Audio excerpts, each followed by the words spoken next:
ശക്തനായവൻ എനിക്ക് വലിയ കാര്യങ്ങൾ ചെയ്തു തന്നിരിക്കുന്നു. പരിശുദ്ധമ്മ നന്ദിയുള്ള ഹൃദയത്തോടെ ദൈവസന്നിധിയിലായിരിക്കുകയാണ്. സന്തോഷമുള്ളവർക്കാണ് നന്ദി പറയാൻ സാധിക്കുക. ഉള്ളിൽ സന്തോഷമുണ്ടെങ്കിൽ നമ്മൾ എപ്പോഴും കിട്ടിയ കാര്യങ്ങൾക്കൊക്കെ നന്ദി പറയും. സന്തോഷമുള്ളവർ അനുഗ്രഹങ്ങളെ എണ്ണുന്നു, അല്ലാത്തവർ കുറവുകളെ എണ്ണുന്നു.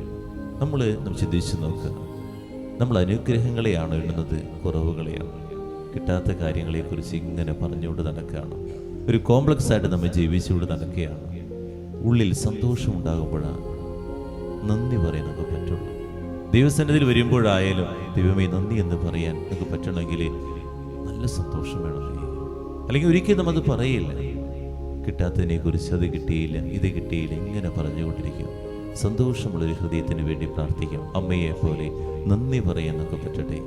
കുടുംബത്തിലുള്ളവരോടാകാം, ദൈവത്തോടാകാം, അതുപോലെ എൻ്റെ കൂടെ പ്രവർത്തിച്ചവരോടാകാം. എപ്പോഴും നന്ദി പറയുന്നൊരു മനോഭാവം ഉണ്ടായിട്ടുണ്ടല്ലോ, അവർക്കും സന്തോഷമാകും. പോകുന്ന എല്ലാ ഇടങ്ങളിലും സന്തോഷമാകും. സന്തോഷം നൽകുന്ന വ്യക്തിയായിട്ട് നമുക്ക് മാറാൻ സാധിക്കും. പ്രാർത്ഥിക്കാം.